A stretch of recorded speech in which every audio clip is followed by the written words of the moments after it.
1947 সালের আগে যদি গোটা ভারতবর্ষের দিকে লক্ষ্য রাখা যায় তাহলে গোটা ভারতবর্ষের মধ্যে বাংলাদেশ, বঙ্গ, আমাদের কলকাতা, বহরমপুর, ঢাকা, রাজশাহী এই সমস্ত অঞ্চলগুলি ছিল অর্থনৈতিক প্রাণকেন্দ্র হিসেবে প্রতিষ্ঠিত। কিন্তু স্বাধীনতার পূর্ব থেকে স্বাধীনতার সময়কাল পর্যন্ত এই বাংলাদেশকে দুই ভাগে ভাগ করার একটা পরিকল্পনা চলছিল বিভিন্ন জনের বিভিন্ন রকমভাবে বিভিন্ন কারণে।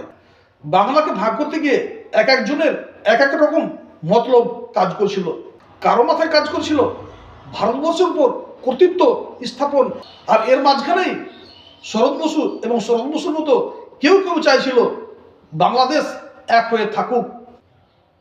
দেশবন্ধু চিত্তরঞ্জনের যে ইচ্ছা, সে ইচ্ছাকে শ্রদ্ধা জানানো হোক। দেশবন্ধু চিত্তরঞ্জন পরিষ্কার ভাষায় এই কথাটা বলেছিলেন যে হিন্দু বাঙালি এবং মুসলমান বাঙালির মধ্যে অনেকগুলোই মিল থাকার পরেও কিছু একটা তফাৎ থাকতেই পারে, সেই তফাৎকে সাথে নিয়েই বাংলাকে এক থাকতে হবে।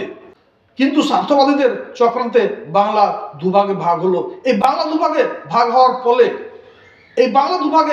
হওয়ার ফলে বাংলার ক্ষতিটা কি হলো সেটাই দেখা দরকার।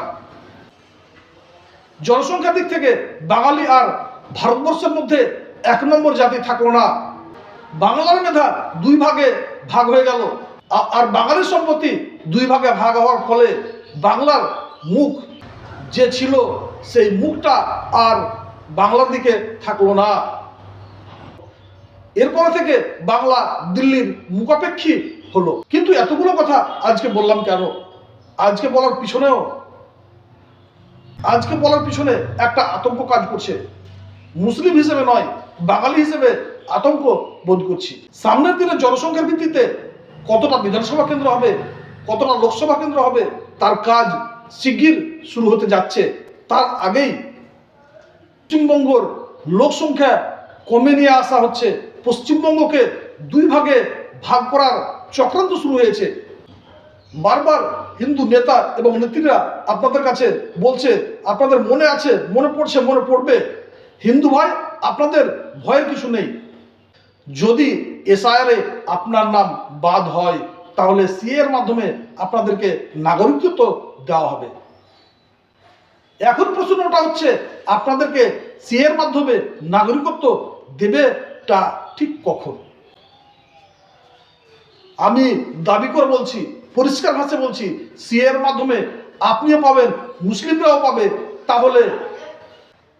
তাহলে ঠিক তখন যখন গোটা ভারতবর্ষের কোন রাজ্যের লোকসভা কেন্দ্র ঠিক কতটা হবে, বিধানসভা কেন্দ্র ঠিক কতটা হবে, ঠিক তখন। আর আপনার লোকসভা এবং বিধানসভার সংখ্যা যখন কম হবে তখন কেন্দ্রের কাছ থেকে বিভিন্ন রকমের সুযোগ সুবিধা সেই অনুরূপই পাবেন।